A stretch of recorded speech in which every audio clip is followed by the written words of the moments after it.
este caluroso, caluroso día tenemos el gusto de presentar a Enrique Reynó, el doctor Enrique Reynó, y a Jorge Garibaldi, quien hizo a través de Creando Futuro esta iniciativa. A nosotros nos encanta recibir estas propuestas que salen un poco de el arte convencional para hablar de cómo hay otras exploraciones que se pueden hacer a las artes. En el nombre del MAC, agradecemos mucho su presencia, su entusiasmo. Sin más preámbulo, les presento a los ponentes. Muchísimas gracias por asistir y bienvenidas, bienvenidos. Muchas gracias. Muchas gracias. No, pues muchas gracias al museo.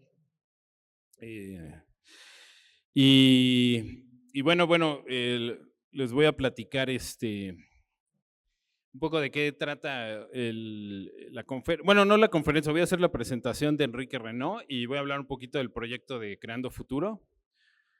Y bueno, básicamente Creando Futuro es un colectivo que genera un evento anual en donde se propone un tema, como por ejemplo ya trabajamos el tema del agua, el tema de la inteligencia artificial, el tema de la geopolítica, de las guerras, y este año toca el tema de la biotecnología y la genética, ¿no? Y ya la primera conferencia que tuvimos fue con Nayeli Sánchez, y ella nos platicó sobre qué es la genética desde Darwin hasta el tiempo de ahora, y ahora Enrique pues nos va a hablar de lo que se está haciendo en la biotecnología y de dónde vienen esas inspiraciones, ¿no? Desde las cavernas, ¿no? De, por ejemplo, tal vez cómo el fuego nos cambió, ¿no? O la rueda, y ahora cómo nos está cambiando la inteligencia artificial y la genética y otras tecnologías también. Y bueno, creo que no lo voy a leer porque estoy muy nervioso y entonces leo peor. Pero bueno, Enrique Reynó es un investigador del Instituto de Biotecnología y es SNI2, es un investigador que ya tiene una importante trayectoria académica y como investigador. Y bueno, tiene una gran trayectoria, es alguien que tiene mucho trabajo. Y bueno, yo lo conozco a Enrique a partir de un vínculo que tuvimos con Jalil Saab, que es un amigo en común, y a partir de él nos conocimos. Y bueno, Enrique, a pesar de su gran trayectoria como académico, SNI 2 y seguramente en algún tiempo SNI 3, es una persona con la que se puede hablar de manera muy tranquila, es muy sencillo, vaya, y es alguien al quien le pueden preguntar lo que ustedes quieran y se los va a responder y se los va a aclarar de la manera más amable y cariñosa. Bueno, con ustedes el doctor Enrique. Gracias, Enrique.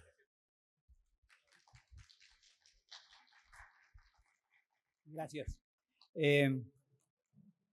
Bueno, les voy a platicar un poquito lo que hago, pero solamente para que me conozcan. No voy a hablar de mi trabajo. Yo me he dedicado muchos años de mi vida, los últimos 30 años, a estudiar el desarrollo del cerebro, del sistema nervioso, utilizando como modelo a la mosquita de la fruta que tienen todos ustedes en su frutero, ¿no? Estas pequeñas mosquitas son un modelo genético que se ha utilizado desde los años 30 del siglo pasado y ha contribuido de manera importantísima a entender cómo funcionan los genes y cómo nos desarrollamos todos los animales. Como le estaba platicando aquí a una compañera hace un momento, las moscas, bueno, los seres vivos en este planeta compartimos ancestros comunes, todos, ¿no? Desde la bacteria más humilde hasta el roble más grandote, son nuestros parientes. Y entonces las moscas y los humanos hace 600 millones de años teníamos un ancestro común, como nuestro abuelo, y resulta que las moscas son 60% o 70% idénticas a nivel genético con nosotros. Y al compartir los genes, que son idénticos, podemos intercambiarlos prácticamente así como piezas de coche, podemos preguntarnos cómo funcionan. y eso, gracias a las moscas entendemos cómo los embriones desarrollan la cabeza donde tienen que tener la cabeza y la cola donde tienen que tener la cola, la panza donde tienen que tener la panza y la espalda donde tienen que tener la espalda. Gracias a la mosca se demostró que los genes viajan en los cromosomas, que les voy a hablar más adelante de los cromosomas, y lo que nosotros hacemos es utilizar a la mosca para estudiar enfermedades neurodegenerativas como el mal de Parkinson y para entender cómo se desarrolla el cerebro de un animal complejo, porque las moscas son muy complejas, y a partir de eso podemos extrapolar cómo se desarrolla nuestro cerebro y nuestros sentidos, ¿no? La percepción sensorial que también está basada en neuronas. Ahora, el objetivo de esta plática no es hablar de lo que hago con las moscas, sino más bien de buscar una interfase o una forma de comunicarnos entre los científicos y los artistas. Yo creo que de las dos actividades más creativas que hace la humanidad es la ciencia y el arte. Tenemos métodos distintos, pero no significa que no sean actividades extremadamente creativas. Y entonces voy a hablar de cómo los descubrimientos científicos o tecnológicos, ya sea que se hayan descubierto de manera empírica o se hayan descubierto a través del método científico más riguroso que ustedes se puedan imaginar, afecta nuestra visión del mundo y cómo el desarrollo tecnológico hace que haya desarrollos artísticos y cómo los mismos desarrollos artísticos y la capacidad de representar el mundo que tienen los artistas afecta profundamente a los humanos. Entonces le pusimos este nombre, aquí platicando con Jorge, a la plática, del fuego a los genes y del pincel a la inteligencia artificial, ¿no? Y el primer mensaje que les quiero decir es que el futuro ya está aquí. Las cosas que están sucediendo hace menos de 10 años eran ciencia ficción y ahora suceden cotidianamente y todo el tiempo. O sea, estamos a punto de perder un poco la noción de la realidad porque la realidad camina más rápido de lo que nosotros la podemos percibir. Entonces el futuro ya llegó, está mal distribuido y bueno, como les decía, el objetivo de esta plática es discutir la evolución del arte en función de los desarrollos científicos y tecnológicos y cómo es que el arte y la ciencia se retroalimentan y se influencian uno al otro a lo largo de la historia creando un círculo virtuoso. Y la plática la estructuré en 3 partes, ¿no? La primera es una revisión de la evolución del arte en función de los desarrollos científicos, desde la prehistoria hasta hoy o ayer, si quieren. La segunda es una pequeña muestra de cómo el arte influencia la representación científica y viceversa. Y la tercera es una discusión muy breve del impacto de las nuevas tecnologías, como la edición génica y la inteligencia artificial en la vida cotidiana, en la ciencia y el arte. Ahora, esta idea de una plática de este estilo no es originalmente mía. O sea, Carl Sagan lo discute en algún momento en la serie de Cosmos y luego también tuve el privilegio de escuchar una plática más o menos inspirada así por Stephen Jay Gould, que era un paleontólogo muy importante y él también habló de la importancia de la representación artística y objetiva en la ciencia. Ahora les voy a un par de advertencias o de avisos. Casi todas las imágenes que bajé, las bajé de la Wikipedia, ¿no? O sea, son del Creative Commons, no tienen... Y bueno, voy a tratar de darle crédito a quien lo hizo cuando hay crédito y en algunos casos pues no hay créditos, ¿no? La otra cosa es de que lo hice vil y vulgar copy-paste porque yo soy un científico, copy-paste, yo soy un científico, no quería involucrarme demasiado en la parte estética de la presentación porque pues es como quererle enseñar a hacer chiles en vinagre a don Clemente Jacques, ¿no? Entonces, mejor aquí con los artistas, ustedes pueden criticar con toda tranquilidad mi decisión estética, pero espero que, bueno, eso también transmite un poco cómo es que pensamos los científicos. Nosotros cuando buscamos una imagen que plasme y refleje una idea concreta, cuando muchas veces los artistas hacen imágenes profundamente abstractas o profundamente concretas que transmiten cosas mucho menos definitivas, ¿no? Como sentimientos o emociones, buscan transmitir otras cosas. Entonces, si bien existe este lenguaje retroalimentado entre una y otra, yo creo que la búsqueda de la representación estética y de la representación gráfica puede ser distinta entre un científico y un artista. Entonces, habiéndoles dado la advertencia, espero no causarles daño emocional permanente con mis decisiones estéticas y se las voy a pasar. Y entonces lo que hice fue una pequeña revisión, espero que se alcance a ver. Si no alcanzan a ver, por favor acérquense porque esperábamos tener una pantalla mucho más grande.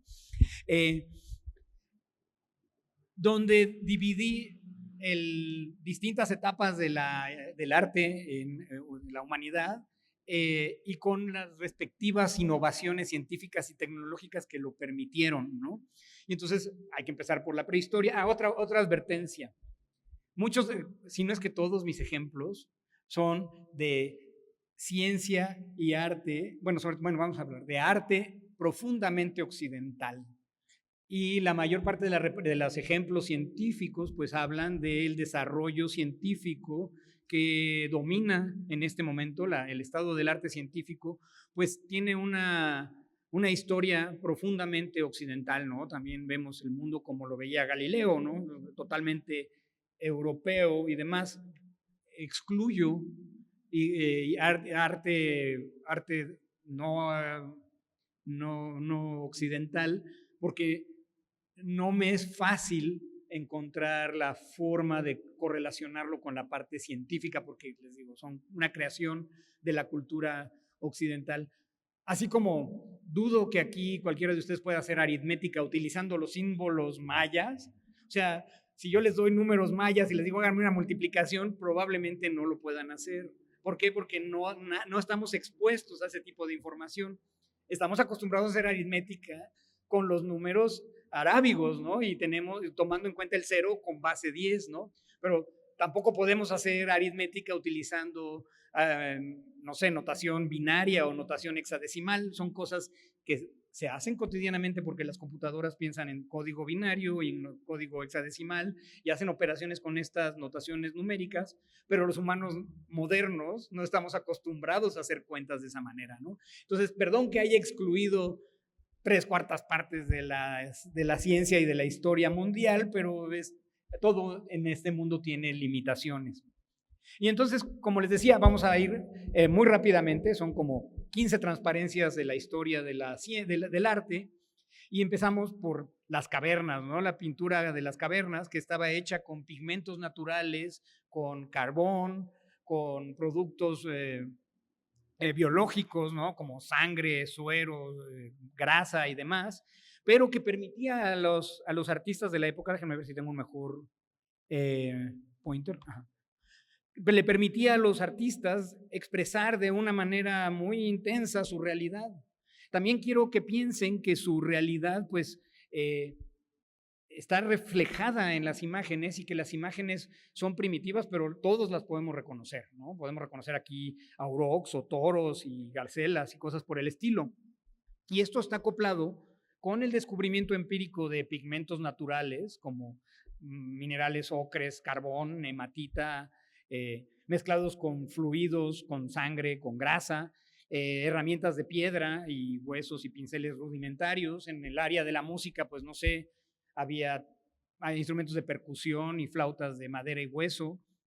Y por supuesto, las observaciones astronómicas, ¿no? Y por eso incluyo en esta parte del arte primitivo a Stonehenge, que claramente es un observatorio que está alineado con el movimiento natural de las estrellas y que nos denota no solamente un profundo conocimiento técnico, porque andar cargando piedrotas de 3 o 4 toneladas no es trivial, ni siquiera ahora con la potencia que nos dan las máquinas de combustión interna, y también nos da un claro conocimiento de que estas personas entendían cómo se movían los astros en el cielo y cómo los podían seguir y cómo los podían observar, ¿no? Así como el observatorio que tenemos aquí en Xochicalco, que claramente hay un entendimiento de la mecánica celeste y eso les permitía hacer predicciones, que es una de las funciones más fundamentales de la actividad científica.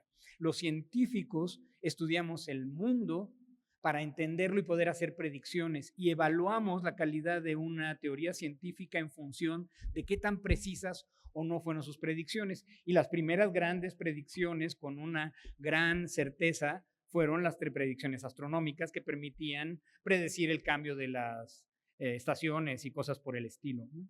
Inmediatamente pasamos a lo que es el arte antiguo, y esto incluye al arte egipcio, mesopotámico, griego, romano, chino. Como les digo, no incluí casi nada de Asia ni de América porque me rebasa, pero aquí se ven un montón de claras innovaciones científicas y tecnológicas muy importantes.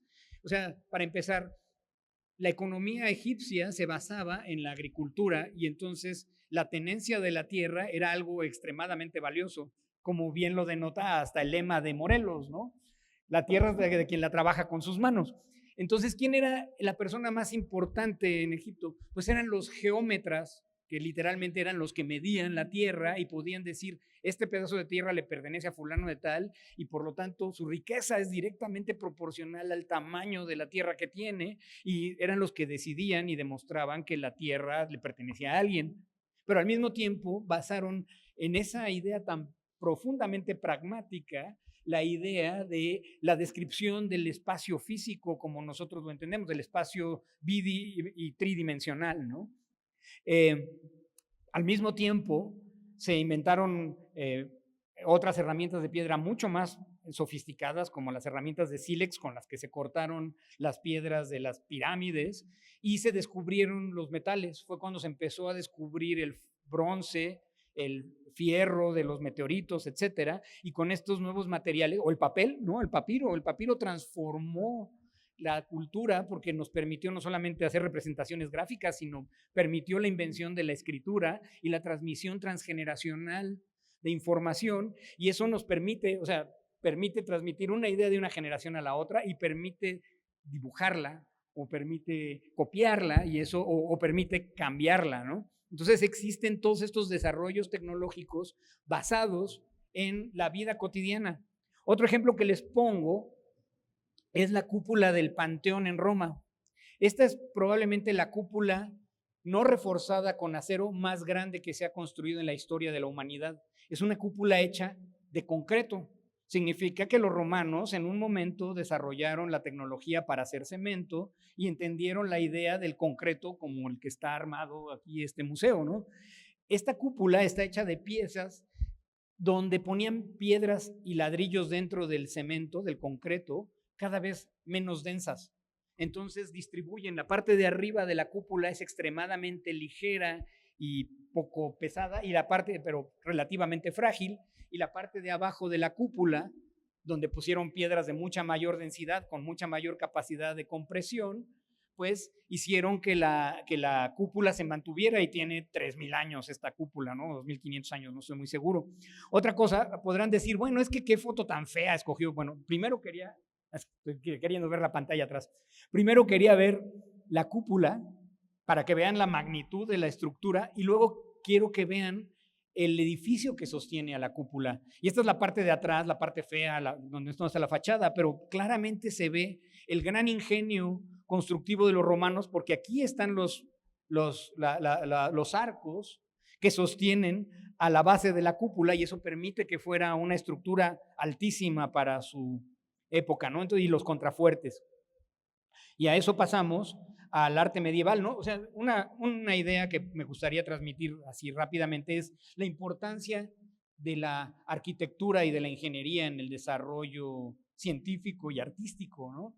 Construir una catedral o construir el panteón no era algo trivial, era una actividad comunal gigantesca, tan grande y tan difícil como hacer un acelerador de partículas o lanzar un cohete al espacio, ¿no? Entonces, estos eran los aceleradores de partículas de la era del arte antiguo y del arte medieval, ¿no? Y entonces, se van siempre retroalimentando con nuevos descubrimientos, como el descubrimiento de hacer los mosaicos venecianos, ¿no? Se necesitaban hornos de alta temperatura, el descubrimiento del vidrio, etcétera. Bueno, el vidrio se conocía desde hace mucho tiempo, pero el manejo tecnológico, la pigmentación del vidrio y demás permitió que existieran estos mosaicos venecianos. Se inventaron nuevos tipos de pinturas, nuevos medios de pinturas, como el temple o pinturas para hacer mejores murales, etcétera, etcétera. Y se purificó el plomo y todos los vidrios pigmentados, ¿no? Se descubrió cosas como la hoja de oro y las bóvedas, las bóvedas y los arcos de medio punto o de un punto, o lo que sea. Todas estas estructuras demuestran cómo el conocimiento físico y nuestro dominio sobre la materia y tecnológico sobre la materia nos permite construir cosas que no se habían construido en mucho tiempo. Y por eso pongo como ejemplo a la Catedral de Notre Dame. Mi papá en su oficina por años tuvo una foto de Notre Dame de la parte de atrás. Muchas veces lo más interesante es lo que no se ve, ¿no? Yo por años me preguntaba, ¿por qué este edificio tiene patas de araña? ¿No? ¿Qué son estas estructuras, estas patas? Es profundamente, es nada más estético, es práctico, estaban locos los que lo construyeron, ¿por qué tienen que tener patas? ¿No? Aquí les pongo aquí se ve el edificio completo, todo el mundo se imagina Notre Dame por la fachada de enfrente, pero como les digo, para mí lo interesante es lo que está atrás. Y cuando vemos estas patas, pues son los contrafuertes góticos que permitieron transformar, bueno, medievales, que permitieron transformar la arquitectura, ¿no? De pasar de un contrafuerte románico como los que tenemos aquí en la Catedral de Cuernavaca, que es una cosa masiva, gigantesca, pegada a la estructura, inventaron estas cosas que son casi etéreas, unos arcos gigantescos, enormes, que a pesar de que pesan una fracción de lo que pesa un contrafuerte románico, son más fuertes, son más resistentes, y eso permitió hacer catedrales mucho más altas. Por cierto, otra cosa, si digo algo con lo que no están de acuerdo o tienen alguna duda, no duden en lo más mínimo en interrumpirme, por favor, ¿no? Siguió evolucionando la humanidad y nuestro conocimiento tecnológico y llegamos al Renacimiento, ¿no? Que es algo maravilloso porque el Renacimiento fue en buena parte el redescubrimiento de las artes y de las ciencias antes del medievo, ¿no? Del final del Imperio Romano, se colapsa el Imperio Bizantino y se vienen los sabios bizantinos a Occidente trayéndonos toda esta información, incluidos los números arábigos que estábamos mencionando hace un rato, y transforman nuestra visión del mundo. Y entonces aquí ya podemos tener otro tipo de descubrimientos, algunos más abstractos y otros más concretos, ¿no? Como la invención de la perspectiva, que le da profundidad a las imágenes, el descubrimiento del fenómeno de la cámara oscura que nos permite plasmar la perspectiva de cosas extremadamente complejos. Se inventaron los pigmentos al óleo que son estables y que se pueden llevar afuera, y entonces de repente la gente empezó a pintar fuera de su estudio y empezó a pintar en el campo, ¿no? Se inventaron nuevas prensas de impresión, se empezó a disecar a los seres humanos otra vez, ¿no? Aquí estoy adelantándome un poquito poniendo una pintura de Rembrandt que se llama Clase de Anatomía, donde hay una disección anatómicamente correcta de los músculos y de los tendones del brazo de este cadáver, ¿no? O tenemos las grandes disecciones y dibujos anatómicos de Leonardo da Vinci. O ponemos a Miguel Ángel, que era un gran arquitecto, un gran pintor y un gran escultor y un gran anatomista. Cada uno de sus músculos, cada una de sus esculturas son anatómicamente correctas. Es la hiperrealidad en mármol, ¿no? Y podemos tener, por ejemplo, aquí esta foto representa a una imagen de Van Eyck, creo. Ya me hice bolas, no se preocupen. El hecho es de que esta imagen claramente representa un espejo. No sé si alcancen a ver que es una pared que tiene un espejo y que tiene proporción y profundidad dentro del espejo. Estas cosas, yo no sé, a lo mejor algún artista extremadamente dotado lo podrá dibujar a mano, pero casi todo el mundo está de acuerdo que estas imágenes con ese tipo de profundidad y con ese tipo de distorsiones se tenían que hacer a través de la cámara lúcida, ¿no? Que era un agujerito que proyectaba la luz invertida y luego dibujaban sobre eso, y gracias a eso pudieron hacer estas pinturas que fueron totalmente transformativas, porque también empiezan a reflejar la realidad de la forma más cercana a la que nuestros sentidos la perciben, ¿no? Y siguiendo con el desarrollo tecnológico, pues se siguió estudiando los estudios de la luz, o sea, incluyendo a Newton, que fue el primer físico que estudió la luz desde el punto de vista riguroso, y al entender mejor cómo se refleja la luz, cómo se constituye la luz, cómo se descompone la luz blanca en los colores del arco iris, pues entonces se puede pintar mejor, ¿no? Y por aquí regresamos a Rembrandt y Caravaggio y por ejemplo en esta pintura de Wright, donde pone a un alquimista, a Brandt, que fue el que descubrió el fósforo, él lo pinta más antiguo de lo que es, pero refleja esta innovación química. O sea, el descubrimiento de los elementos como tal transformaron nuestra visión del mundo, ¿no? Y eso, y la capacidad tecnológica. Si no se hubiera inventado el fósforo, no existirían los cerillos, que su nombre original es fósforo, porque el fósforo es necesario para poder encender un cerillo. Entonces, como pueden ver, aquí el tipo estaba purificando. En realidad quería hacer la piedra filosofal, todavía era lo que nosotros llamamos un alquimista, no era un químico como tal, porque no trabajaba con las reglas rigurosas del método científico, pero hizo muchos experimentos y dicen que se dedicó a destilar como 5,000 litros de orina y lo último que queda cuando uno quema mucha orina es fósforo, porque la orina tiene un contenido significativo de fósforo.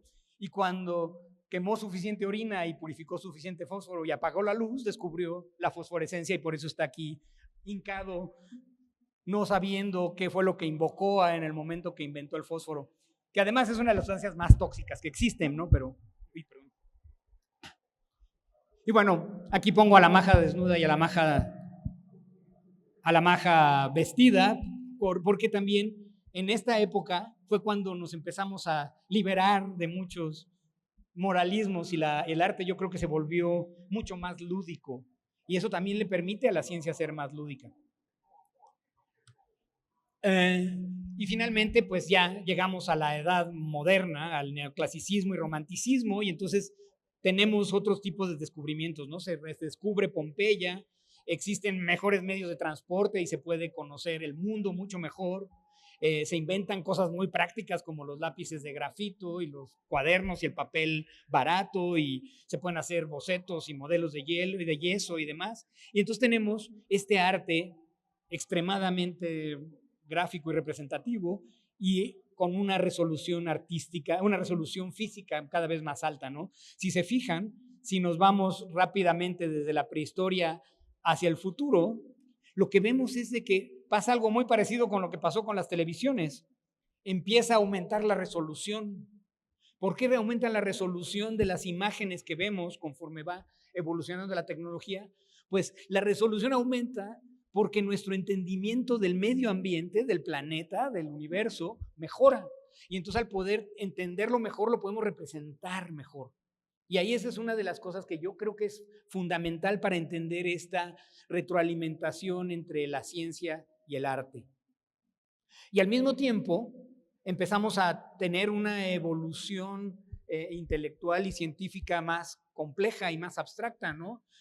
Pasamos de la aritmética a la álgebra y del álgebra al cálculo y del cálculo a todas las cosas que piensan los matemáticos. Yo no soy matemático, pero entre más vamos evolucionando en el desarrollo matemático y físico, regresamos a un profundo nivel de abstracción de cosas que no son fácilmente representables. Y yo creo que también en el arte se refleja el mundo se vuelve tan complicado que empieza a tener facetas abstractas que no se pueden expresar de una manera directa, ¿no? Y entonces llegamos a cosas como Picasso, que trataba de representar muchas caras de un solo objeto de una sola manera, o cosas muy abstractas o muy impresionistas o muy idealistas, ¿no? Como a Monet, a Rousseau, a Van Gogh, a Cézanne, ¿no? Y llegamos a cosas totalmente abstractas como Jackson Pollock. Y no se diga Dalí, que Dalí, pues yo creo que estaba bastante obsesionado con la teoría de la relatividad y hablaba, pues ni el espacio ni el tiempo son absolutos, se pueden distorsionar, y lo reflejaba muy bien en sus imágenes, donde en realidad se vuelven surrealistas porque la perspectiva de él, bueno, yo creo que el desarrollo científico y cultural de mediados del siglo XX nos llevaron a poder imaginarnos esas cosas que eran profundamente abstractas. Y finalmente llegamos a lo que sería el arte contemporáneo, donde ya viene todo este nuevo desarrollo tecnológico de tecnologías mucho más accesibles, muy fáciles de atacar y al mismo tiempo, o sea, realmente es más fácil ser científico y realmente es más fácil ser artista en la era moderna que antes. Si yo hubiera sido un pintor en el siglo XVI, yo tenía que haber purificado mis pigmentos, ¿no? Si yo hubiera sido Newton o Galileo, hubiera tenido que hacer mis propios lentes para poder estudiar la luz. En cambio ahora hay catálogos y yo digo, quiero este lente y este prisma y demás, ¿no? Y ustedes tienen los catálogos y quiero esta pintura o quiero esta malla para hacer serigrafía de tal tamaño o quiero no sé, una cámara digital con tal resolución. Esas cosas nos simplifican la vida y nos permiten expresarla de otra manera, ¿no? Entonces aquí, por ejemplo, les pongo una imagen de Andy Warhol de la reina Beatriz de Suecia, que la acaban de tirar a la basura. No se dieron cuenta, en un museo tenían una de las copias de serigráficas de la reina Beatriz, cuando hizo la serie Andy Warhol de las reinas reinantes, y desapareció porque probablemente la tiraron y nadie se dio cuenta hasta que alguien hizo inventario, ¿no? Entonces, la accesibilidad a las cosas y la reproducibilidad de las cosas también cambia el valor relativo de las cosas, ¿no? Entonces aquí les pongo ejemplos de arte muy moderno de los 50 hacia acá y quiero hacer énfasis en las dos últimas imágenes, ¿no? Esta fue la primera imagen creada con inteligencia artificial que se ganó un premio en un concurso internacional de artistas. Y la persona que lo hizo, sí. Ajá. Y la persona que lo hizo al menos fue lo suficientemente honesta para decir, lo hice yo con inteligencia. Bueno, es que a lo mejor lo hubieran descalificado de entrada, ¿no? Tenía un punto que hacer. Pues yo creo que la realidad va avanzando en función de estas, si no quieres, trampas chapuzas. Porque nos pasa también a los científicos. Cuando descubrimos algo que es extraordinario y va en contra de lo que la ciencia estándar dice, porque la ciencia tenemos, o sea, nos encarrilamos, ¿no? El poder de la ciencia y el mayor déficit de la ciencia es precisamente que nos apoyamos en lo que han descubierto los científicos antes de nosotros y en general asumimos que los científicos anteriores están diciendo la verdad y se genera, si no escuelas del conocimiento, porque eso no pasa en la ciencia, se generan cánones, ¿no? Y esos cánones son buenos mientras sigan prediciendo de manera precisa la realidad. Como les decía, la calidad de una teoría científica la medimos en función de qué tan bien hace predicciones. Entonces, estos paradigmas científicos, como lo diría Kuhn, son constantes a lo largo del tiempo y son útiles mientras siguen prediciendo la realidad. De repente hay una observación que niega el paradigma actual y cuesta mucho trabajo que todos los demás científicos acepten la nueva observación porque sabíamos que la observación anterior era la correcta. Un ejemplo es la transición de la mecánica de Newton, que describe el mundo como nosotros lo entendemos cuando manejamos, andamos en bicicleta o nos patinamos en la tina, y luego llega la mecánica relativista de Einstein, que no se aplica a nuestra realidad cotidiana y que describe el universo de una manera profundamente distinta a como la veían los físicos que solamente conocían a Newton. Y entonces Einstein es famoso porque transformó la visión científica, el paradigma científico de la ciencia, y lo transformó dos veces, porque no solamente descubrió la mecánica relativista, sino que también descubrió la mecánica cuántica, que no tiene gran cosa que ver con la realidad cotidiana que vivimos los humanos día a día, pero es fundamental para que el mundo como lo conocemos funcione. Sin la mecánica cuántica no existirían los rayos láser, los CDs, los teléfonos celulares, las computadoras digitales. Esas cosas no existirían si no entendiéramos cómo funciona la mecánica cuántica. Entonces, de alguna manera, cuando un científico mete una cosa tan transformativa, pues tiene que hacer algún tipo de chapuzas. O sea, tiene que irse peleando con el resto de los científicos y muchas veces se pelea toda su vida y te mueres y al final, después de muchos años de que te morís, dices, mira, sí tenía razón, sí es como él decía, ¿no?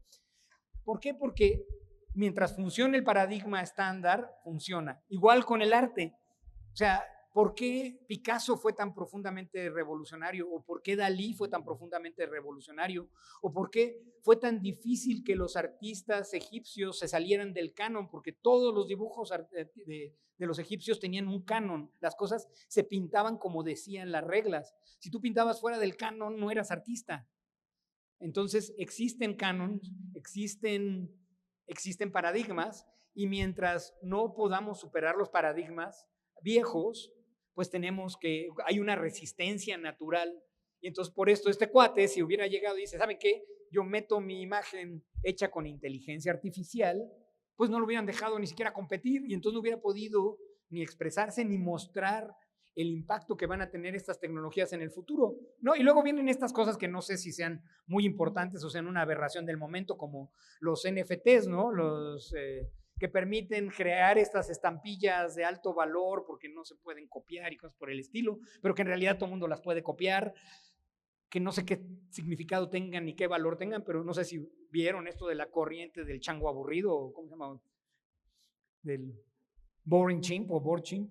Entonces, bueno, hasta aquí es como yo quería contarles cómo ha habido una cierta retroalimentación entre el desarrollo científico y tecnológico y nuestra capacidad de representar al mundo artísticamente. Ahora vamos a ver qué es lo que hacemos los científicos para representar al mundo y qué impacto tiene en el arte, ¿no? Y entonces, los científicos somos como Santo Tomás, ver para creer. Si nos lo enseñas, lo más probable es que te creamos. Ahora ya en tiempos de las imágenes digitales ya no sabemos tanto, pero cuando hay evidencia, lo creemos, ¿no? Y entonces, vuelvo a la pantalla, que estoy acostumbrado a tener la pantalla atrás, perdonen. Probablemente estos sean los dos instrumentos más transformativos de la realidad en el mundo. Tenemos el microscopio de Antoine van Leeuwenhoek, que era un holandés, un comerciante holandés muy curioso, y tenemos el telescopio de Galileo Galilei. Los dos tienen tecnología óptica. Los dos son máquinas que nos permiten ver cosas invisibles al ojo desnudo. Los dos nos enseñaron mundos distintos. El microscopio de Anton van Leeuwenhoek nos demostró el mundo microscópico, y el telescopio de Galileo nos mostró el cosmos y transformó nuestra visión del universo. Ambas transformaron nuestra visión del universo. Entonces, cada vez que un científico desarrolla una tecnología nueva, transforma nuestra visión del mundo y nuestra iconografía, ¿no? Y entonces vamos a ver el siguiente. El microscopio de Leeuwenhoek mide 5 centímetros más o menos de alto, o sea, es como una tarjeta de presentación, está hecho de bronce, y si ven este agujerito, ¿sí alcanzan a ver el agujerito que está aquí? Bueno, ahí tiene un lente. Leeuwenhoek hacía sus propios lentes derritiendo vidrio y dejando que cayeran gotitas de vidrio, y entonces por la tensión superficial, que es una propiedad de muchos líquidos, el vidrio derretido es un líquido, se condensa en una esfera, y estas esferas a veces son ópticamente muy correctas. Los mejores microscopios de Leeuwenhoek, porque hizo muchísimos en su vida, tenían un aumento tan bueno como los microscopios que yo tengo en mi laboratorio. Podían aumentar aproximadamente 100 por, ¿no? Y eso le permitió ver espermatozoides suyos y de cuánto animal encontró. Lo alcanzó a ver parásitos, nemátodos, polen, cosas que nunca habíamos visto, y las primeras descripciones de los componentes anatómicos. No sé si a lo mejor puedo hacerle zoom. ¿Sí? No había visto eso. Entonces, aquí a alta resolución pueden ver, por ejemplo, pedazos de insecto que él analizó y caracterizó, o los espermatozoides de los animales que encontró, o estos cristales o polens que encontró, o gusanos que encontró en el medio ambiente. Entonces, Leeuwenhoek nos mostró una parte del mundo que no existía hasta el momento que él descubrió su microscopio o construyó su microscopio, y tuvo la curiosidad científica de explorar lo que nadie podía ver antes, ¿no? Ahora, no fue en el vacío. Ya para entonces ya habían hecho muchos lentes, ya existían lupas, fue una extrapolación de la idea de que una lupa más buena me permite ver cosas más chiquitas y demás. Si nos vamos al telescopio de Galileo Galilei, pues al principio en la historia de la ciencia, pues nosotros nos imaginábamos las constelaciones y no sabíamos qué eran. O sea, estaban las estrellas y estaban los planetas. Sabíamos que las estrellas titilaban y que los planetas eran vagabundos y tenían movimientos retrógrados en el cielo, pero no sabíamos qué eran más, ¿no? Había gente muy ingeniosa y con mucha imaginación que decía, a lo mejor las estrellas son soles como el nuestro, pero están muy lejos. Pero realmente no teníamos una explicación clara de qué era una estrella y tampoco entendíamos muy bien qué era un planeta. Cuando Galileo se le ocurrió enfocar su telescopio hacia Júpiter, lo que vio es que Júpiter era una gran masa y que tenía pequeños planetitas girando alrededor de él, que son sus lunas, ¿no? Claro, las lunas de Júpiter, algunas son tan grandes como la Tierra, pero desde el punto de vista de una persona sin un telescopio, son prácticamente invisibles. Hay un mito urbano que dice que cuando escogían a los vigías para los barcos y los ponían a ver hacia Júpiter y si alcanzaban, y les decían, ¿qué ves? Y si alcanzaban a ver una luna, eran los vigías porque eran los que veían mejor. Pero probablemente era uno de cada 10,000 personas que podía ver las lunas de Júpiter, no era algo para fines prácticos invisible. Y luego, con la transformación de tener telescopios, radiotelescopios, sondas espaciales, pues tenemos una idea mucho más clara de lo que son las constelaciones, cómo se mueven las estrellas, cómo se mueven los planetas, un modelo distinto de los planetas, y tenemos imágenes de súper alta resolución de los planetas, ¿no? Que ahora podemos entendemos también o casi también cómo es la geografía y el clima y la atmósfera de Marte, como entendemos la geografía y el clima y la atmósfera de la Tierra. ¿Por qué? Porque nuestra capacidad científica y tecnológica nos ha permitido entender la química y la física de la atmósfera de Marte o la química y la física de la atmósfera, deja tú, de estrellas en otras galaxias, bueno, estrellas que no son la de nuestro sistema solar. Y podemos extrapolar esa información y entender mucho mejor cómo es que funciona el mundo. Regresando a la historia biológica, que para mí está más cerca de mi experiencia, pues los científicos y los artistas muchas veces se fusionaban, ¿no? Tenemos a Leonardo da Vinci, que era todo lo que ustedes quieran como artista, y también al mismo tiempo era todo lo que ustedes quieran como científico, y era capaz de representar sus descubrimientos con una objetividad y una claridad impresionante. Obviamente él tenía un entendimiento muy profundo de cómo funcionaba el cuerpo humano, ¿no?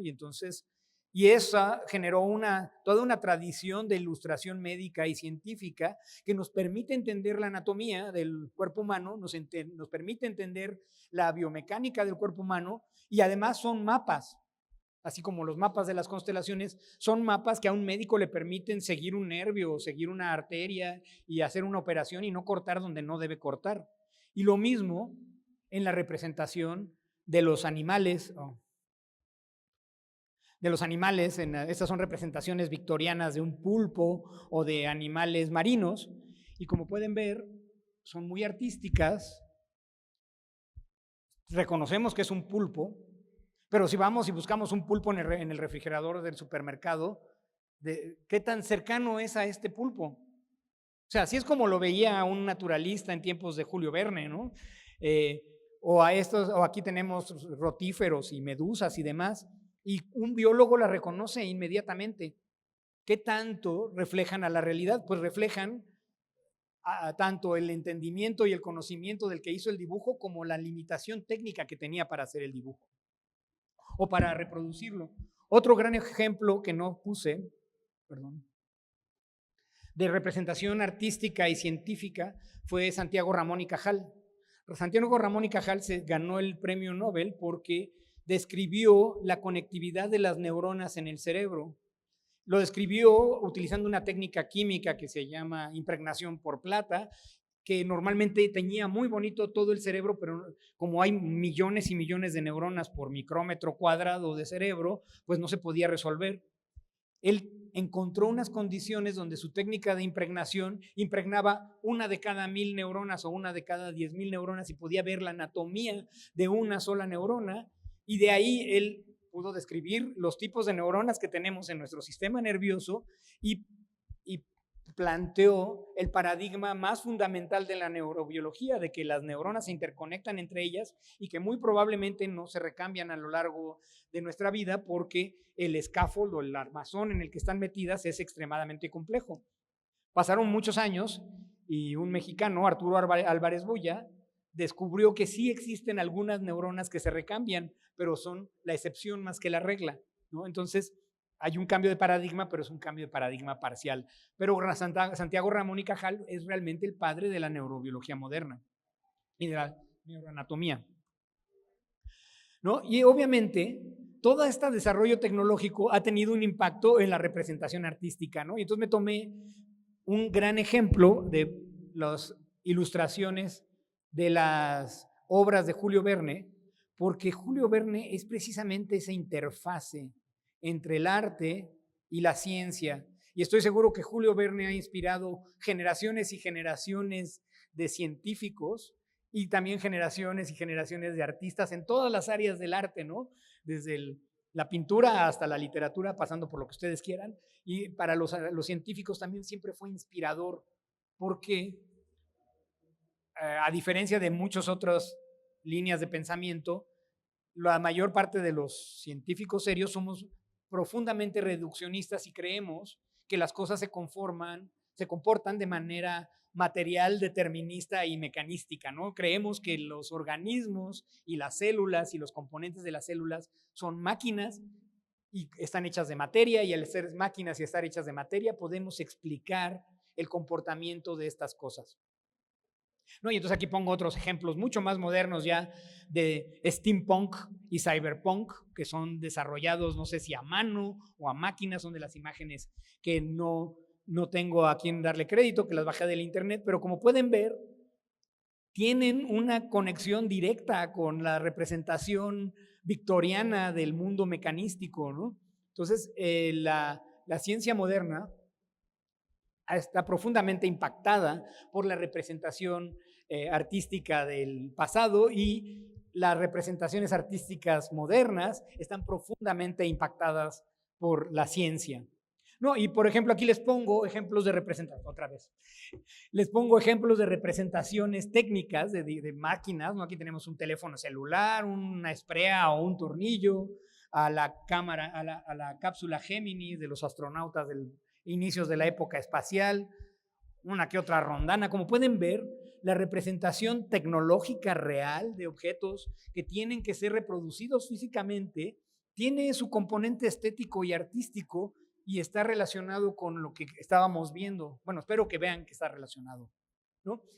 Y bueno, y hasta aquí dejo de hablar de la representación artística y voy a la ilustración científica, ¿no? ¿Qué es lo que esto ya no es artístico, esto es técnico? Esto representa cosas que se construyen y que se utilizan físicamente en la realidad. Los científicos tendemos a representar esas cosas con un nivel mayor de abstracción porque queremos hacer ideas mucho más generales, ¿no? Entonces, voy a hablarles de la ilustración científica tradicional y les voy a dar un ejemplo: la meiosis. La meiosis es lo que nos lleva a ser distintos, es la razón fundamental de que los seres vivos tengan sexo. Nos permite tener diversidad genética, y esto se obtiene porque en nuestro genoma tenemos muchos genes. Un humano tiene aproximadamente 30,000 genes, y entonces en nuestro genoma tenemos un cromosoma paterno, como se puede, perdí mi pointer. Tenemos aquí un cromosoma en mis células. Yo heredé un cromosoma por parte de mi papá y un cromosoma por parte de mi mamá, ¿no? Bueno, en realidad tengo 23 pares de cromosomas. Son pares de cromosomas. 23 cromosomas fueron heredados por parte paterna, 23 cromosomas fueron heredados por parte materna. Y eso es lo que me define a mí, Enrique Renaud, como un individuo genéticamente distinguible. Y eso es lo que a ustedes los define, a todos, a cada uno de ustedes, como ustedes, y todos ustedes son genéticamente distinguibles de mí y de entre ustedes. Y sin embargo, todos estamos relacionados. Ahora, en el proceso, para poder hacer un ser humano o para poder hacer cualquier animal o planta que tenga reproducción sexual, se tienen que construir los gametos.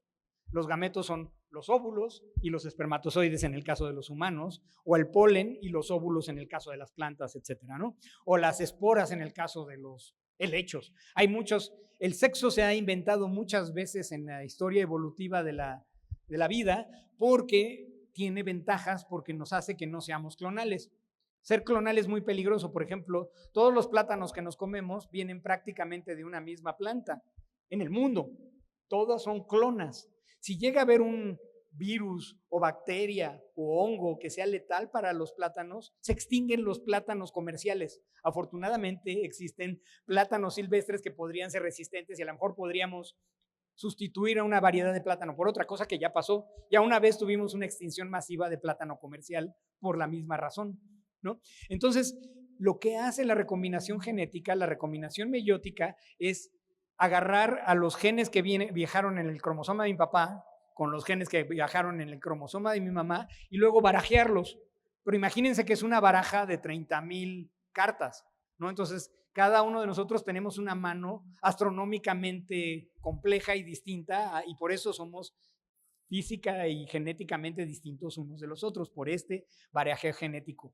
Y este asunto de la meiosis se ha estudiado básicamente desde que se inventó el microscopio, porque empezamos a ver cómo se segregaban los cromosomas dentro de la célula y cómo había un fenómeno específico en las células reproductivas donde se intercambiaban pedazos de cromosoma uno por el otro, ¿no? Entonces aquí tenemos la representación más simple, un cromosoma paterno, un cromosoma materno, se duplican los dos, luego se aparean los cromosomas homólogos paternos y maternos y se intercambian un pedacito. Ahí tenemos una barajeada de una sola baraja de las 30,000 que hay, ¿no? Y eso sucede 30,000 veces aproximadamente en cada cromosoma y entonces tenemos una variedad de cromosomas muy grande.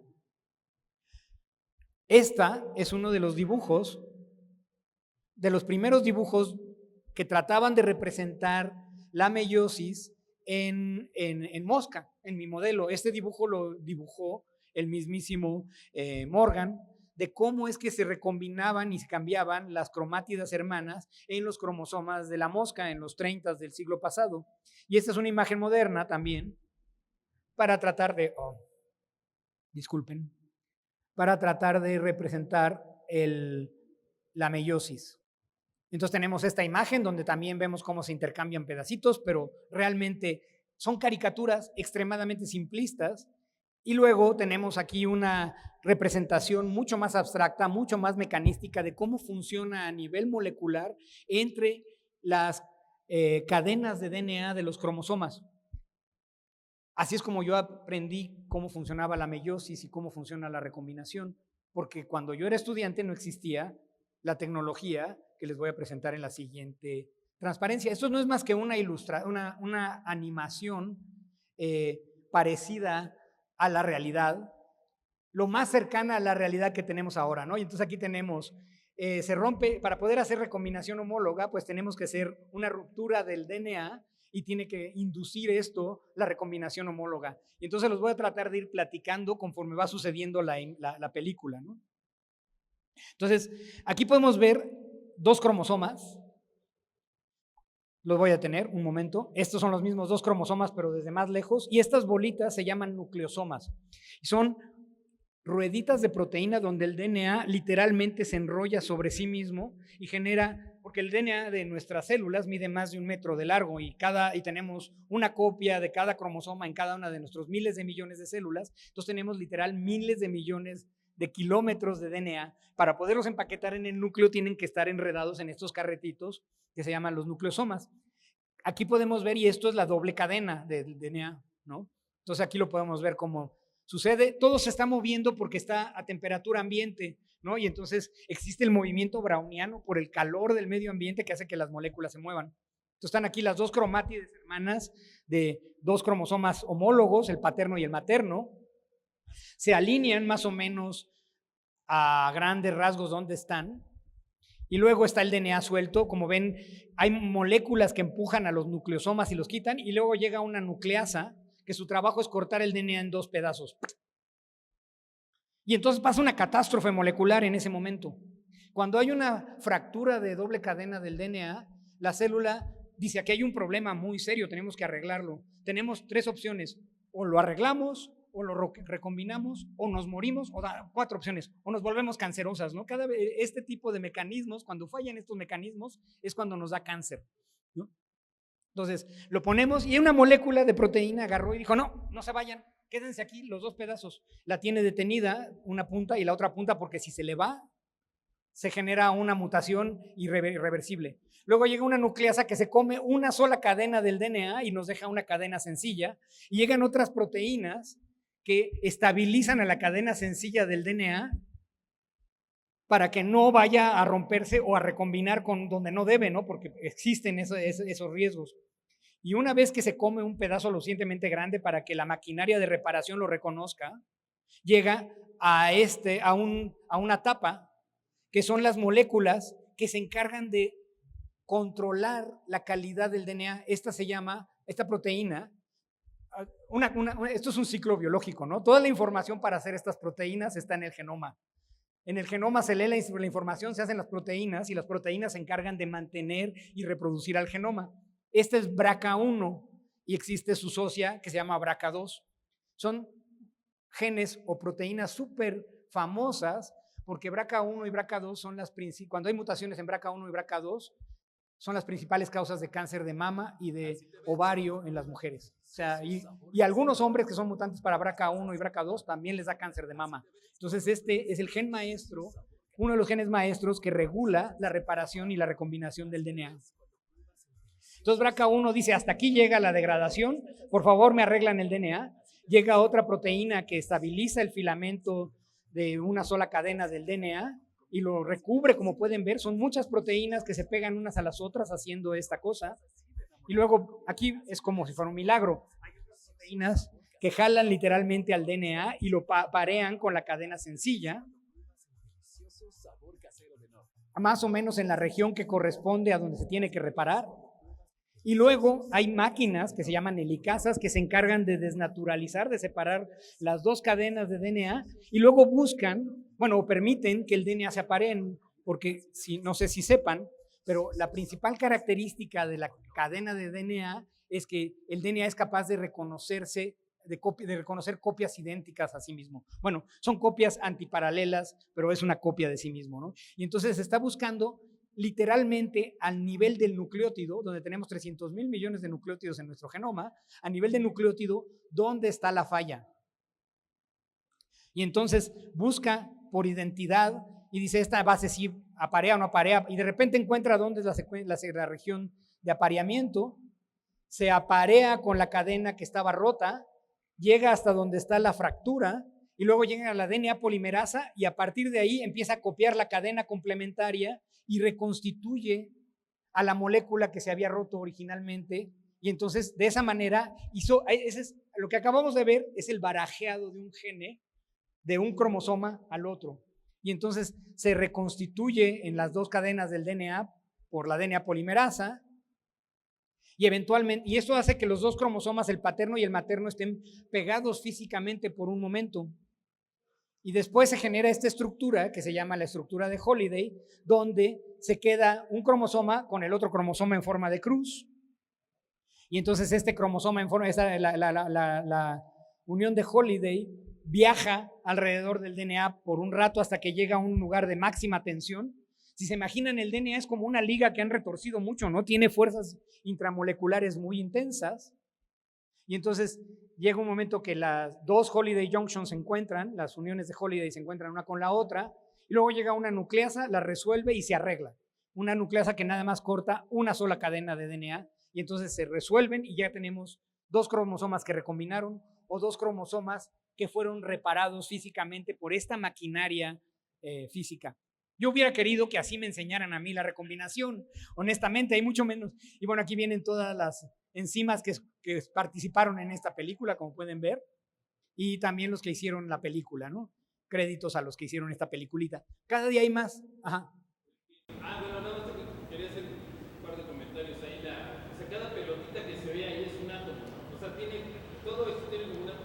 Sí, esto está a nivel de átomo.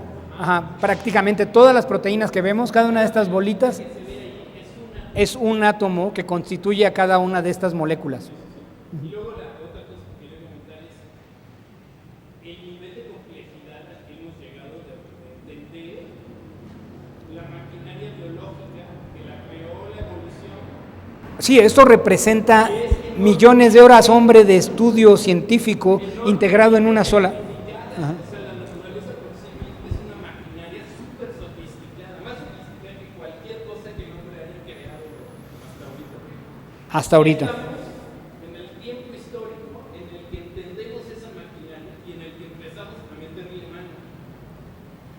Ese es el nivel, ¿verdad? Ese es el asunto de estas conferencias. Esa es la idea de esta plática, sí. Muy bien, ya casi termino, no crean que me voy a colgar mucho más. Bien, ya les mencioné rápidamente qué era el genoma. El genoma es todo este DNA que tenemos adentro de nuestras células, pero al mismo tiempo dentro del genoma están los genes, que son secuencias de DNA que codifican. ¿Querías una pregunta? No. Me imagino que con las vacunas del COVID Ajá. están alterando el ADN. No, las vacunas de COVID están hechas. Ahorita, de hecho, me puedo adelantar. Es una muy buena pregunta. Existe.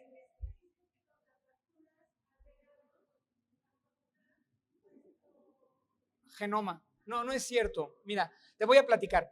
Está el genoma.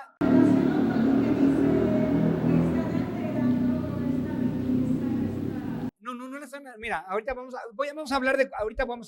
Estamos tocando todos esos temas, pero déjame platicarte de las vacunas. El flujo de la biología, en los sistemas biológicos existe flujo de información. O sea, nuestros sistemas están hechos básicamente funcionamos un poco como una computadora. La información fluye. La información esencialmente está guardada dentro del genoma. En el genoma están todas las instrucciones para construirme a mí, o para construirte a ti, o para construir una mosca. Y obviamente, como yo soy distinto a ti, mis instrucciones son ligeramente distintas, pero somos muy parecidos porque somos humanos. Las moscas son un poquito más distintas, entonces las instrucciones son distintas. En las vacunas, esa información está dentro del DNA, pero en nuestras células la información fluye del DNA hacia una molécula que es como una fotocopia. Es como ir a una biblioteca, buscar un libro importante y sacar una fotocopia. El libro queda intacto y tengo una copia que la puedo manipular y hacer apuntes, maltratar, tirar a la basura, etc. Una copia muy poco valiosa que tiene muy poco, que dura muy poco. Entonces, el genoma humano funciona como una biblioteca. La RNA polimerasa decide qué gen va a aprender, lo copia en RNA, lo saca del núcleo donde ya no está la información genética, y hay otra maquinaria que se llaman los ribosomas que lee las instrucciones de ese gen y construye la proteína, ¿no? Y las proteínas son las que hacen la chamba en las células, ¿no? Si yo puedo contraer mis músculos es porque tengo una máquina molecular que se llama miosina, que me permite contraer mis músculos quemando ATP, y literalmente pueden ver, así hay animaciones donde se ven las patitas de la miosina caminando sobre la actina. Y entonces las proteínas son las que hacen la chamba. Las vacunas de RNA se brincan en el genoma y hacen el RNA, que es la copia desechable. Te la inyectan y tus células la toman, pero ese RNA nunca llega al núcleo, nunca altera la información genética. Ese RNA lo interpretan los ribosomas por un ratito porque luego se degrada, y los ribosomas hacen las proteínas del virus temporalmente, y al expresar la proteína del virus sale a nuestro sistema circulatorio, y nuestro sistema circulatorio está nuestro sistema inmune, reconocen que es una proteína que no es nuestra y hacen anticuerpos contra esa proteína. Y entonces, cuando te expones al virus, nuestros anticuerpos ya están programados y van y le ponen en toda su maraca al virus. Entonces, no nos altera en lo más mínimo. Al contrario, lo único que hace es preparar a nuestro sistema inmune como si ya se hubiera expuesto al virus, sin el riesgo de exponerse al virus. Y por eso es tan importante vacunarse. Tenemos una crisis de salud pública ahorita en México, ¿no? Porque en Gringolandia, los fundamentalistas y los anti-vaxxers no quieren vacunarse, y ahorita tienen una epidemia de sarampión, que es una de las enfermedades más peligrosas que existen, y entonces los que no están vacunados están en peligro de morirse. El sarampión es letal y además tiene otra característica, es uno de esos virus que altera todo nuestro sistema inmune y nos hace perder la memoria inmunológica, nos deja vulnerables a otras muchas infecciones. Entonces, la mejor manera de evitar este tipo de problemas de salud pública es vacunando a la gente. Y las vacunas, se los puedo jurar por lo que ustedes quieran, las vacunas están hechas para protegernos. Tienen efectos secundarios, pueden tener algunas personas pueden enfermarse por culpa de la vacuna, pero es una minoría. Y el costo-beneficio del riesgo de vacunarse es muy grande. Vale la pena correr los riesgos con tal de no morirse de una enfermedad como el COVID o como el sarampión, ¿no? Entonces, ya hablamos, gracias a ti, hablamos del dogma central de la biología molecular, que básicamente nos dice que la información en las células fluye del DNA hacia el RNA y luego eso se traduce y se vuelve proteína.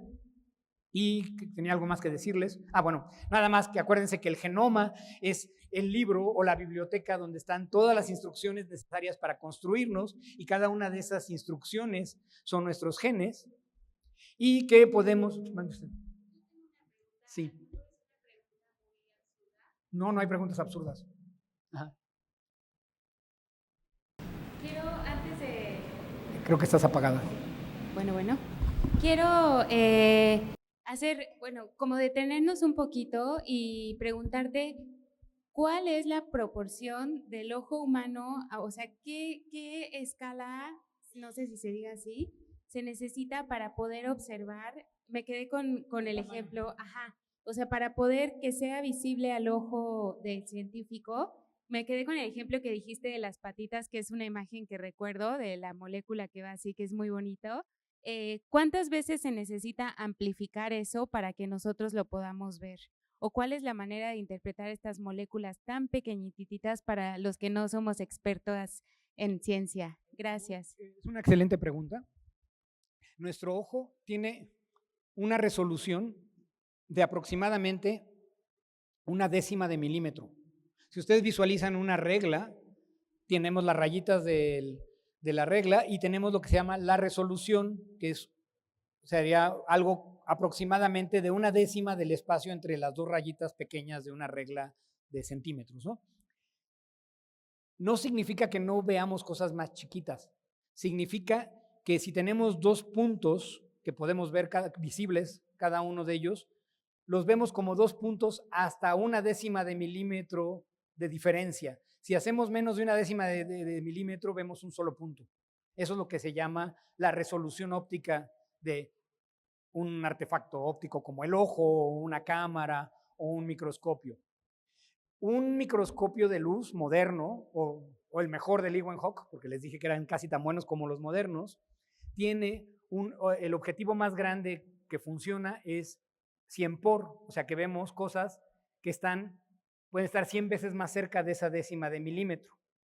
Entonces podemos ver cosas que estén a una distancia de 1/1000 de milímetro con un microscopio moderno de luz, porque la longitud de onda de la luz es lo que define qué tanta buena resolución tenemos en los microscopios.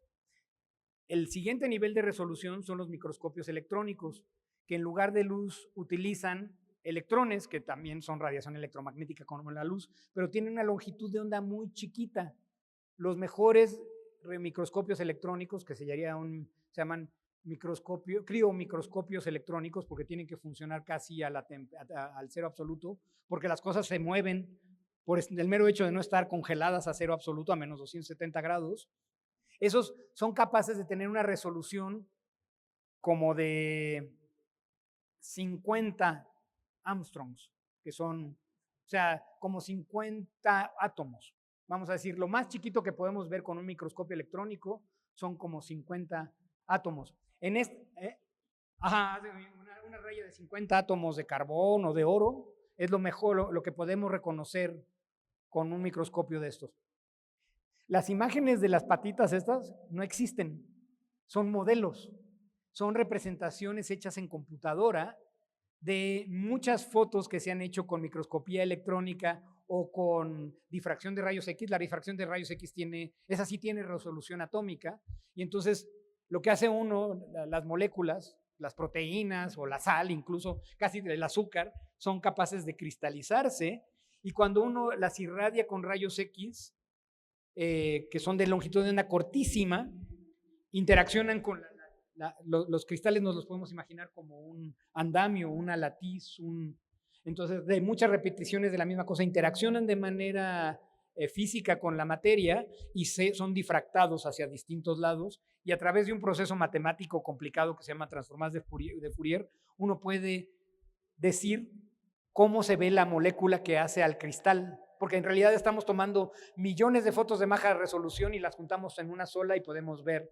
una foto de alta resolución, pero cada molécula está congelada en el tiempo, y entonces esas ilustraciones toman las imágenes que construimos a través de la difracción de rayos X para hacer un modelo tridimensional que no existe, pero que está en la computadora, y luego las animan con técnicas de animación. Todo lo que les enseñé es una técnica de animación donde los personajes son estas fotografías construidas con la información de cristalografía de rayos X y con ¿cómo se llama? Y la capacidad de animarlas y reconstruirlas. Para poder ver eso tendríamos que amplificarlo como 1,000 millones como 10 a la 9 metros. Si lo quitamos, como 100 millones de veces. Para poder ver un átomo necesitamos amplificarlo como 100 millones de veces. Yo creo que otra forma de verlo también es cuánto trabajo se requirió de cuántas personas y cuánto tiempo para ver esa animación. O sea, es un montón. Millones de horas, hombre, sin exagerar. Y millones de hombres. Ajá. O sea, que van heredando ese conocimiento hasta poder tener la información para hacer. Ajá. Bueno, felicidades, muy Gracias. buena conferencia. Totalmente otro tema. Lindísima la animación, ilustra muchísimo cómo la van haciendo, o sea, en el sentido de se unen biólogos moleculares con ingenieros electrónicos, o un super genio la hace. No, eso es un trabajo ¿cómo, de cómo? equipo. De equipo. Hay un biólogo molecular o un conjunto de biólogos moleculares que sintetizan la información y hacen dibujos así de rayitas y palitos, y luego hay artistas que la interpretan. Eso iba a preguntar, que de dónde entran también, me imagino, los hay artistas, ¿no? que esto tiene que ser, es una interpretación. Claro. Por eso les dije, no es la realidad. Sí, Es lo que más se parece a la realidad de Claro. de todas las representaciones que yo he visto. Ajá. Pero es solamente una interpretación de la realidad, Claro. no es la realidad. Sí. Entonces yo sería muy mentiroso. Se parece mucho. Sí. Pues tenemos evidencia física de que así Sí. es. Porque lo hemos visto en el microscopio. Por ejemplo, la sinapsis de los cromosomas se ve en los microscopios, en el microscopio electrónico. Si yo muto las moléculas que sé que están involucradas en la reparación de DNA, como BRCA1 y BRCA2, las células se vuelven cancerosas y a la gente le da cáncer. Y no se le puede quitar porque son mutantes para eso, ¿no? Hay que matar de manera específica esas células. Entonces, lo que les mostré por eso lo puse en una conferencia de ciencia y arte, porque es un conjunto de trabajo entre científicos, artistas, ingenieros, computólogos, animadores, diseñadores, que hicieron eso. Y lo maravilloso es que si nos vemos en 50 años, a ver qué más, ¿verdad? No, a lo mejor va a ser holográfico y lo vamos a poder tocar, no sé, no me lo puedo imaginar, ¿no? Pero ya más real, ¿no? Porque esa tecnología y nos va a permitir conocer mejor, transmitir mejor, muy padre. Bueno, y además para terminar, como les decía, la calidad de una hipótesis científica es qué tan buenas predicciones se pueden hacer. Entonces nosotros ya llegamos a un nivel que podemos hacer predicciones muy serias y precisas, incluso en los sistemas biológicos, que son más complejos y más caóticos que los sistemas físicos y deterministas como las estrellas, ¿no? Entonces, podemos hacer ingeniería genética, podemos hacer corte y confección del genoma y modificar el contenido genético de una célula. Esto es un plásmido para, por ejemplo, expresar una vacuna. Tenemos a la tecnología de CRISPR-Cas9, que es una nucleasa. Ven que llegó la nucleasa y cortó el DNA. Bueno, esta es una nucleasa que nosotros podemos programar directamente y que vaya a cortar a una región específica del genoma y podemos inducir mecanismos de reparación específicos que nos permita meter y sacar información genética, ¿no? Aquí vienen, no me voy a meter en los detalles, pero como ven, la Cas9 corta el DNA, nosotros le proveemos un pedacito nuevo de DNA, el DNA recombina por el mecanismo que les enseñé y entonces se incorpora y ya queda el cromosoma nuevo que tiene la secuencia vieja más la secuencia nueva y la podemos modificar y podemos construir organismos genéticamente modificados que hagan cosas muy interesantes, ¿no? Por ejemplo, está el doctor George Church de Harvard, que se ha dedicado a fundar un montón de compañías porque él es genetista y es un especialista en ingeniería genómica y tiene una compañía donde se especializan en humanizar puercos. Le están quitando el sistema inmune de un puerco y le están poniendo el sistema inmune de un humano y le están quitando genes que hacen que el corazón crezca más y que el hígado crezca más y se queden chiquitos del tamaño de un humano y están haciendo puercos que son inmunológicamente compatibles con los humanos, lo cual nos puede reducir la dependencia y la necesidad de órganos, de donadores de órganos. O sea, yo sería feliz que si tengo una deficiencia cardíaca o me da cirrosis, poder conseguir un hígado de un puerco y vivir feliz el resto de mi vida con el hígado de un puerco, ¿no? Y la ventaja es que una vez que uno construye un puerco transgénico con estas características, lo único que necesita para tener más puercos es reproducirlos. Y cada generación recibe la información genética modificada. Por ejemplo, ya no se acaba el mercado de órganos. O, por ejemplo, como les decía, somos parientes todos. Nosotros entendemos muy bien cuáles son los genes necesarios para hacer pelo. Pudimos secuenciar el genoma del pelo de un mamut, identificar los genes involucrados en el genoma para hacer pelo en el mamut. Encontramos los genes homólogos en los ratones, sustituyeron los genes de ratón por los de mamut, como les decía, se pueden intercambiar los genes, y tenemos ratones mamut que producen una lana tipo mamut y que además tienen un metabolismo de la grasa tipo mamut, entonces tenemos ratones mamut a prueba de frío, o acaban de revivir, según esto, al lobo terrible, ¿no? O sea, están los tres cochinitos, el ratón y los lobitos, ¿no? Y entonces el lobo terrible es un lobo que vivía aquí en América, que era muy grande y que se extinguió cuando entramos los humanos a América y nos comimos a todos los mamuts y mastodontes y demás y los dejamos sin comida, entonces se extinguieron, pero hay fósiles de lobo terrible, se secuenció el genoma de los lobos terribles, se identificó la diferencia del genoma de los lobos terribles con los lobos modernos, se sustituyeron los genes de diferentes y tienen estos lobotes gigantes que son lobos modernos con genes de lobo antiguo que nacieron en el útero de una perra, porque los perros, los lobos son todos parientes muy cercanos, y entonces es un experimento relativamente fácil, porque la mayor limitación para hacer experimentos de ingeniería genética en animales pues es la disponibilidad de úteros.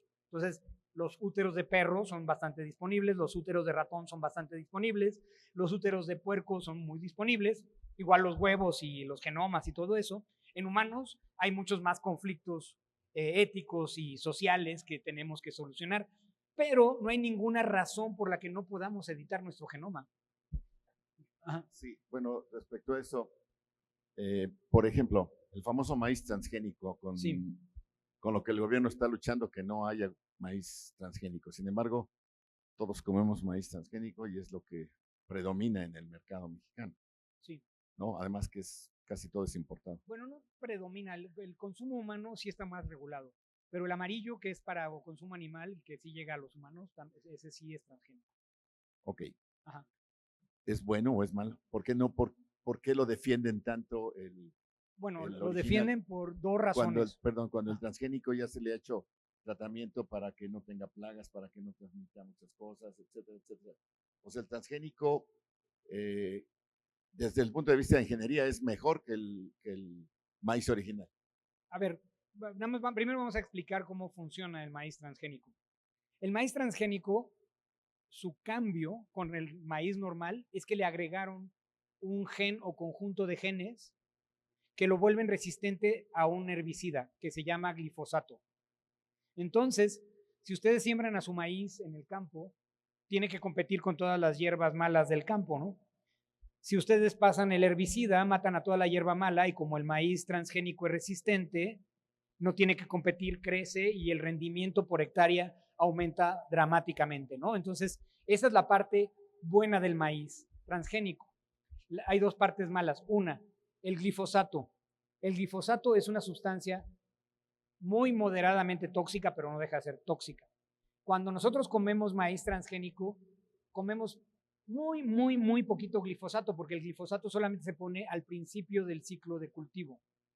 Y entonces ya el maíz crece y pasan toda la temporada de lluvias y la luz del sol degrada el glifosato y se degrada el glifosato y nos llegan cantidades trazas, que no es muy peligroso, al menos dentro, o sea, es menos tóxico que ¿cómo se llama? El endulzante antiguo, la sacarina. Es menos tóxico que la sacarina en términos por gramo, ¿no?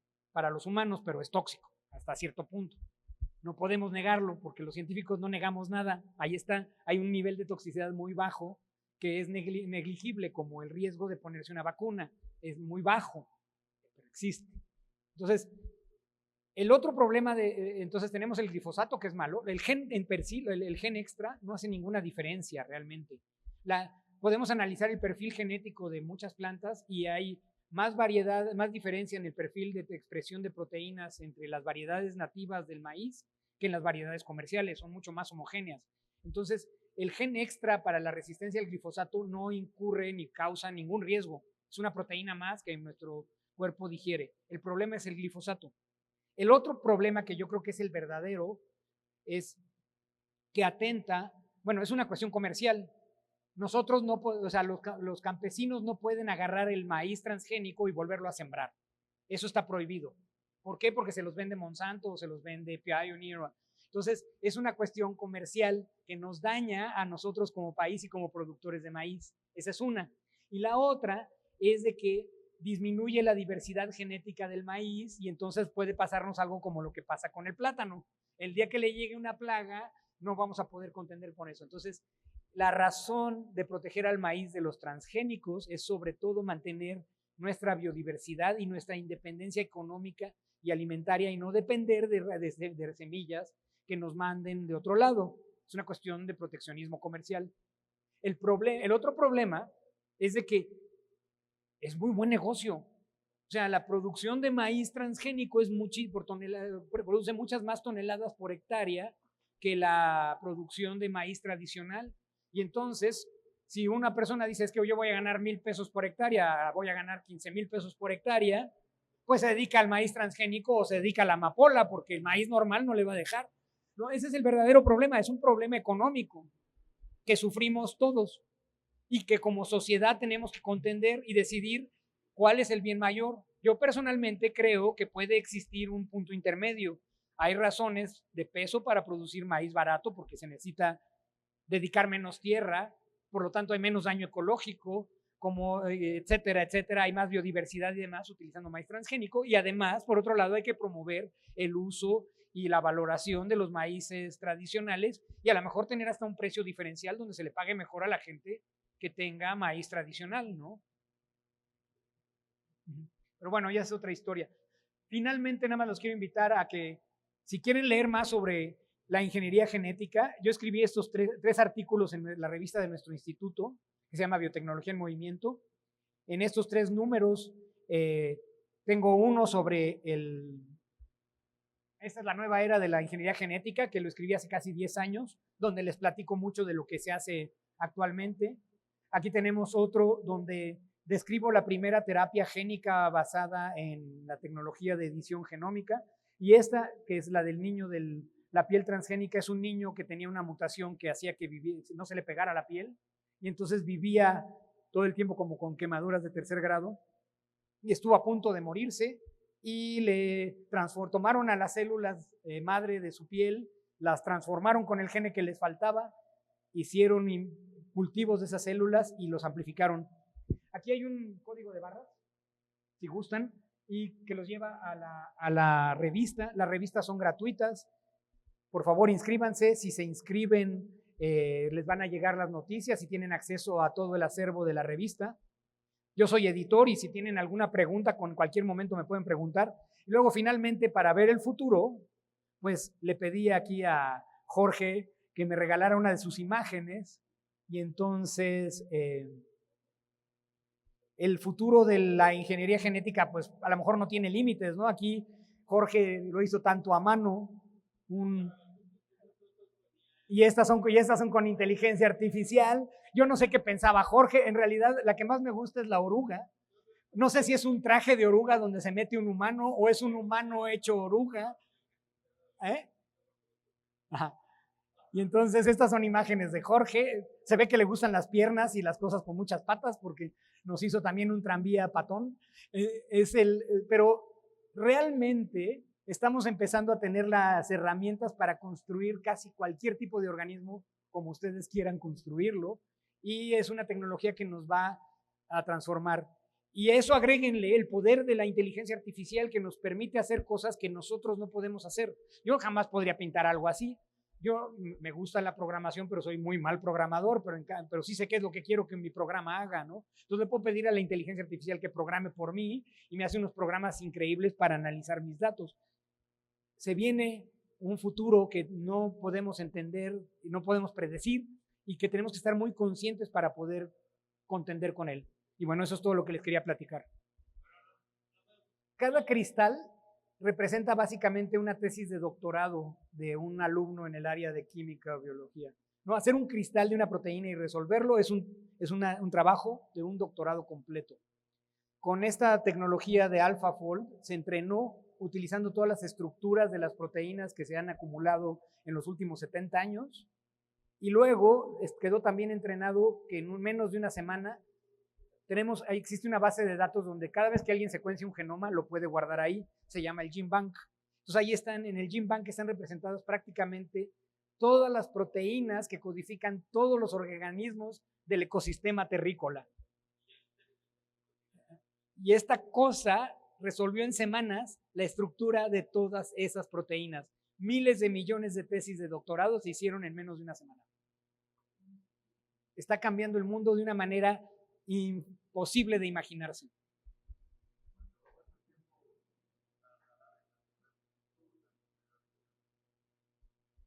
Esa es una pregunta que afecta directamente mi trabajo. Yo, como les decía, trabajo con las moscas y tengo moscas transgénicas que expresan genes humanos asociados al mal de Parkinson. Y entonces existen dos tipos de enfermedades neurodegenerativas, las que están asociadas a proteínas mal plegadas, como los priones, que incluye al Parkinson, incluye al Alzheimer, las enfermedades priónicas como el Kuru, como el Scrappy, todas esas son enfermedades de proteínas mal plegadas.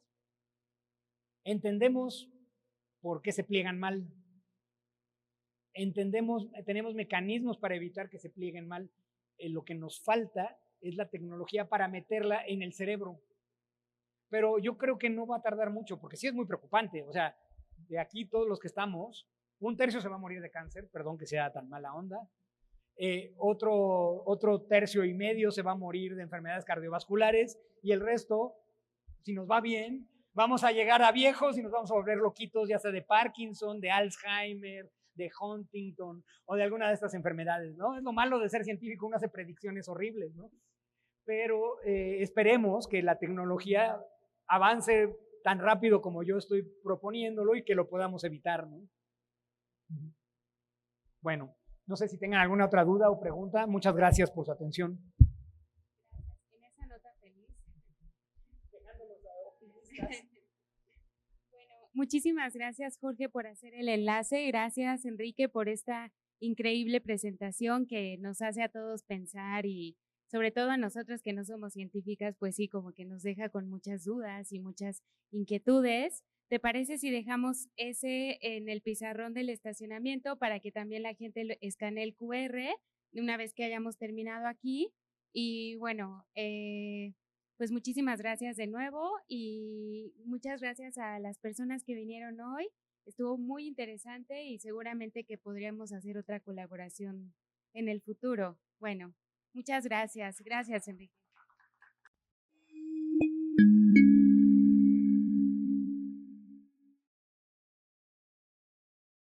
Morelos, la tierra que nos une.